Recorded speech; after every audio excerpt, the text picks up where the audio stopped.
జగన్ అధికారంలోకి వస్తే రాష్ట్రంలో రౌడీ రాజ్యం వస్తుందని ముఖ్యమంత్రి చంద్రబాబు పునరుద్ఘాటించారు. ఎన్నికల ప్రచారంలో భాగంగా విశాఖ జిల్లా నర్సీపట్నం, చోడవరంలో పర్యటించిన చంద్రబాబు మరోసారి ప్రతిపక్ష నేత జగన్ తీరుపై విరుచుకుపడ్డారు. వైకాపాకు ఓటు వేస్తే రాష్ట్రంలో భూములకే కాక ప్రజలకు భద్రత కరువవుతుందన్నారు.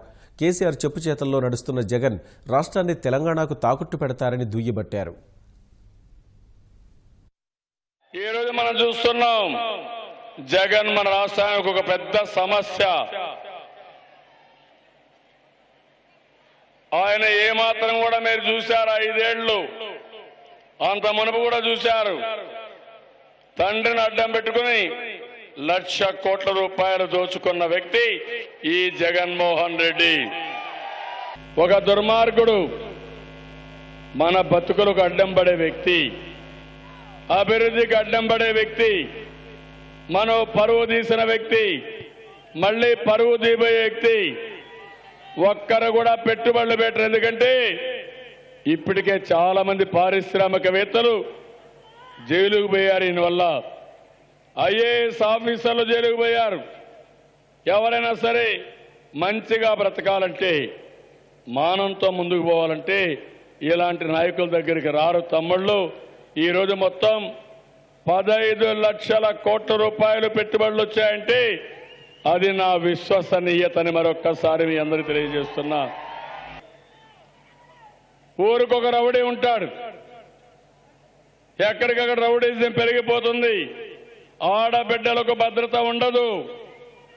పోయినసారి ఎన్నికల్లో మీరు ఒకసారి చూడండి, విజయలక్ష్మి విశాఖపట్నంలో ఎంపీగా పోటీ చేసి పులివెందల నుంచి రౌడీలు వచ్చారు. అడ్డపంచలు కట్టుకొని మొత్తం ఊరూరు పోయి చూసుకున్నారు. వాడ చూసుకొని ఎక్కడ భూములు ఉంటే కొట్టేయాలనుకుంటే ప్రజలు తిరుగుబాటు చేసి పంపించారు. ఇప్పుడు నేను మిమ్మల్ని ఒకటి అడుగుతున్నాను, మళ్ళీ ఇలాంటి వాళ్ళు వస్తే మీ ఊర్లో ఉండే స్థానిక రౌడీలే పెద్ద పెద్ద రౌడీలుగా తయారైపోతారు. మనకి ఇలాంటి పార్టీ అవసరం లేదు. ఈరోజు కేసీఆర్ ఉన్నాడు. మీరు ఒక విషయం గుర్తుపెట్టుకోవాలి, అన్నీ పోగొట్టుకున్నాం. మనమంతా కట్టుబట్టలతో వచ్చాం. ఇప్పుడు మన జీవితాలతో ఆడుకోవాలనుకుంటున్నాడు కేసీఆర్. ఈరోజు మీరు చూస్తే నాకు రిటర్న్ గిఫ్ట్ ఇస్తా అన్నాడు. నాకు రిటర్న్ గిఫ్ట్ ఏదంటే 1000 కోట్ల రూపాయలు జగన్మోహన్ రెడ్డికి పంపించాడు. తమ్ముళ్ళు, ఎంత నీచమో మీరే ఆలోచించండి. ఇది పాపిష్టి డబ్బులు అవునా కాదా?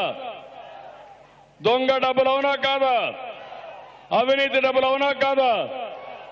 ఈ డబ్బులు పెట్టి మన దగ్గర ఓట్లు కొని కేసీఆర్కి మద్దతుగా బాంచేన్ నీ కాళ్లు మొక్కతానని ఈ నాయకుడు జగన్మోహన్ రెడ్డి సాష్టాంగా ప్రమాణం చేసే పరిస్థితి వచ్చాడు, వందనం చేసే పరిస్థితికి వచ్చాడు.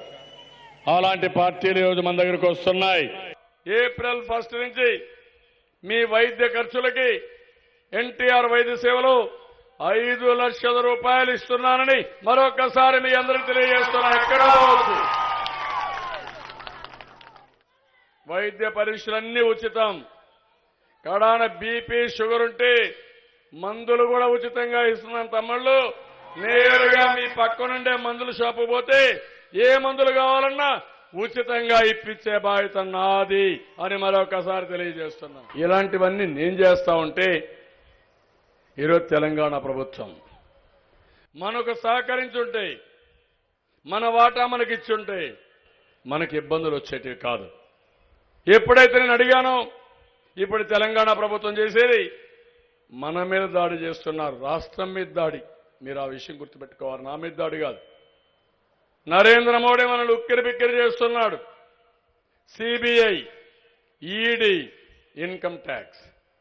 నేను అడుగుతున్నా, ఎంత నీతిగా బతికాం మనం? నీతిగా బతికినప్పుడు మన మీద అపవాదు అయినప్పుడు వచ్చినప్పుడు బాధ కలుగుతుంది. మన ఎమ్మెల్యేలు పని చేశారు, ఎంపీలు పని చేశారు, అంతవరకు నీతిమంతులుగా ఉన్నాం. ఎప్పుడైతే గట్టిగా అడిగామో మీ కథ తేలుస్తామని మన మీద దాడులు చేస్తున్నారు. అలాంటి నీతి మాలిన వ్యక్తి ఈ ప్రధానమంత్రి. నేను ఒకటే చెప్తున్నా, మీరు బెదిరిస్తే భయపడం. విశాఖ ఉక్కు సంకల్పంతో ముందుకు పోతాం. ఎన్నిక తిరిగి చూసే సమస్య లేదని మరొకసారి మీ అందరికీ చేస్తున్నా. ఎవరైనా పాపిష్టి డబ్బులు వస్తే ఆ డబ్బులు కమ్ముడుపోతే వాళ్ళ మాట వినొద్దని చెప్పండి.